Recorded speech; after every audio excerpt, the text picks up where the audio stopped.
Добрий день, шановні глядачі. У нас сьогодні в студії пані Король Марія Григорівна, староста села Бобриця. Марія Григорівна, давайте почнемо нашу розмову з того, що Україна взагалі є республікою за Конституцією. А республіка – то справа громади. І отже зараз з тою реформою місцевого самоврядування, яка йде, ми нарешті отримали оцю самоврядність громад. Щось змінилося в житті громади тепер, коли вона стала самоврядною? Я думаю, що все-таки є здвиги насчет того, що народ вже понімає,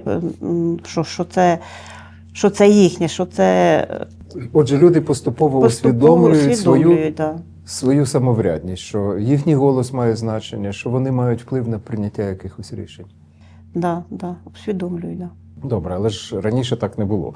От, наприклад, мені відомо, що свого часу, коли центральні органи планували розвиток населених місць, то Бобрицю визнали безперспективним селом. Село, в якому люди живуть 1000 років, яке знаходиться за 12 кілометрів до Києва, якось десь хтось в кабінеті визнав безперспективним селом. Відповідно, школу закрили. От як можна було такі речі робити? Звісно, зараз це все треба відігравати назад, але негативні наслідки тих адміністративних методів ми й досі відчуваємо. Розкажіть про проблему зі школою в Бобриці. Да, у селі Бобриця дійсно закрили були школу, але через рік-два відкрили початкова школа є зараз. Але це було просто пристосовані приміщення, самого приміщення школи вже не було, бо її переоборудували на будинок культури, але десь у 2012 році була ініціатива депутатів, була ініціатива населення побудувати у селі Бобриця школу-садочок. І саме головне, треба було фінансування, скуди ж фінансувати, бо в селі коштів було мало. Бюджет невеликий, населення невелике, підприємств великих немає, щоб були якісь доходи. І звернулися до державного бюджету, обласний державний бюджет. І нас підтримали, нам виділили кошти на будівництво цього школи-садочка. Можна собі уявити, що наявність такого навчального закладу буде додатковим фактором, який зробить Бобрицю більш привабливою для нових мешканців. От приїжджає молода родина, наприклад, розглядає можливість, як переселитися в приміську зону міста Києва. А куди дитина піде вчитися? Безумовно, да. Отже, зараз дітей возять аж в Білогородку, старших, так? Сполучення між Києвом і Бобрицею хороше, і вони їздять дітки у школу, в Білогородку в основному, хто в Боярку шиє. Які ще проекти можливо реалізувати в Бобриці, щоб вона почала краще розвиватися? Адже в ній зараз проживає 3-4 тисячі людей, навіть точно не знаю. Скільки у вас мешканців? У нас десь чоловік 700-800 зареєстровано фактично, проживає до 3000, але дуже важко зараз услідкувати, люди мігрують, заїжджають, виїжджають, зв'язано, багато виїхало. Безумовно, але якщо людина вже мешкає в селищі, то вона і в магазин там хоче піти, вона знову ж таки і дитину хоче в школу віддати. Це ж такі очевидні речі, що треба якось їх брати до уваги, коли розробляється якась візія майбутнього вашого селища. Якою вона буде, Бобриця, скажімо, років через 5-10? Як ви її бачите?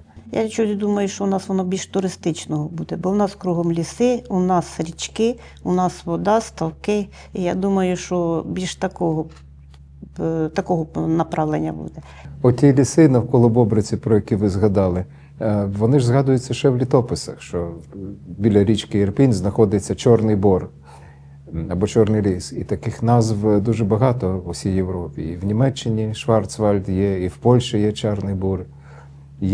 Був навіть такий Мірквід, Чорний ліс, то в ісландських сагах ще описано, десь поблизу Дніпра. Цілком можливо, що цей Чорний ліс, Чорний Бор.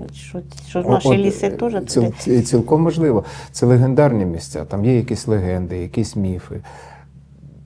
Це культурно теж дуже важлива річ, не тільки з природоохоронної точки зору, а важливо усвідомлювати, що це наше багатство, ми його тут маємо. Я стільки з історії так трошки раніше чула, що перше поселення Бобриці, що поселялося, взагалі були піски. Може, десь далі ті ліси, може, чуть, бо є багато ж площі великі лісів.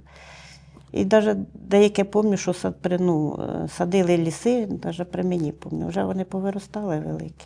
Тобто треба думати про те, як краще використовувати ті обмежені Да. територіальні ресурси, Більш обмежені, так. які у вас є. От є якісь цікаві ініціативи щодо того, як повинно розвиватися селище в найближчому майбутньому? Що б ви хотіли, щоб там збудувалося? Перше, це, звісно, садочки, які, по порядку, садочки, школи, магазини в нас такі є. Якісь більш спортивного типу, якісь зали, щоб були, не знаю, ще ж. Більш такого туристичного плану. Все ж таки стиль життя потроху змінюється. Це не просто якесь село, от там, де тільки сільський спосіб життя. З'являються якісь елементи міського життя, з'являються елементи благоустрою, з'являються якісь тверде покриття на якихось проїздах, дорогах, з'являються тротуари. Це вже змінює сам характер проживання людей. Які ваші враження з цього приводу? Це дуже добре, звісно, що асфальтуються дороги, що люди дійсно хочуть приїжджати в нашу Бобрицю, проживати там. Наскільки мені відомо, була така цікава культурна ініціатива в Бобриці. Бобриця Фільмфест, тобто фільмовий фестиваль, як такий культурний захід, який би пропагував культурне дозвілля, перегляд найкращих фільмів європейського, закордонного і українського виробництва. Як склалася доля цього фестивалю? Його провели там 1 чи 2 рази, і що далі? Самі організатори виїхали, мабуть, за кордон, я так думаю, і зараз нічого такого не проводиться, немає.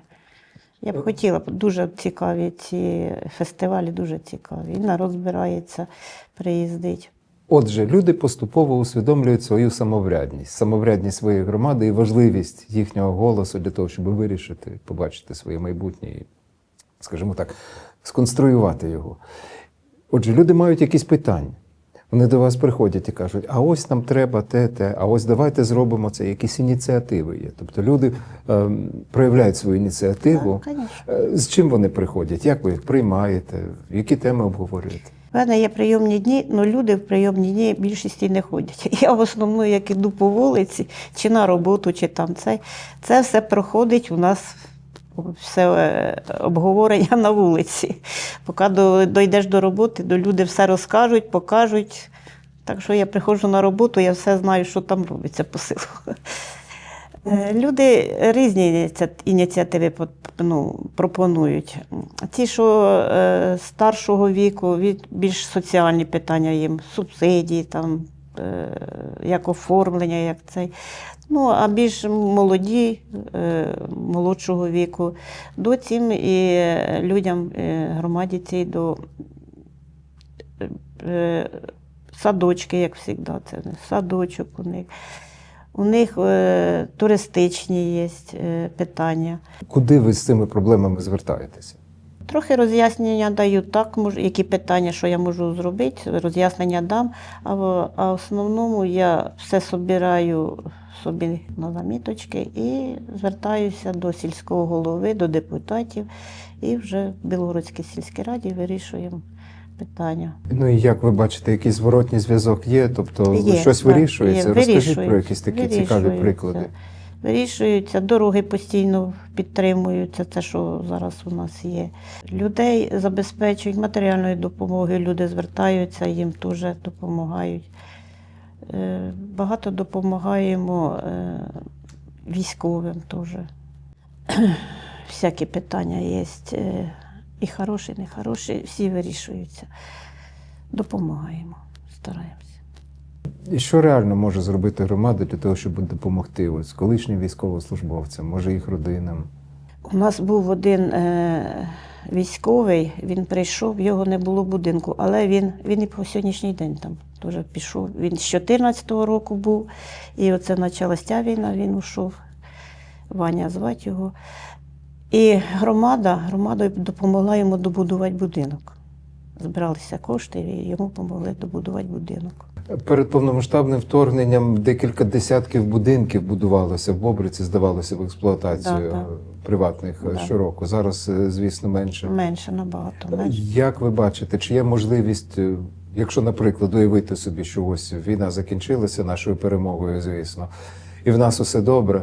Чи може Бобриця вийти на такий рівень 20-30 нових будинків Да, щороку? може. Тобто може. ще земля якась є, на якій це можна все будувати? Ну, земля у власності людей, і вони там будуть будувати. Я дуже думаю, що будуть будувати. Зараз теж йде будівництво, є трохи не таким темпами, але я думаю, що після війни точно буде такі 20, 30 і 50 будинків точно буде. Ну, давайте побажаємо один одному, щоб ваше бачення майбутнього Бобриці справдилося, щоб так воно насправді і було.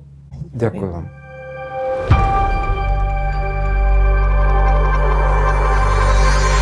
Творимо вільно, говоримо відкрито, діємо разом.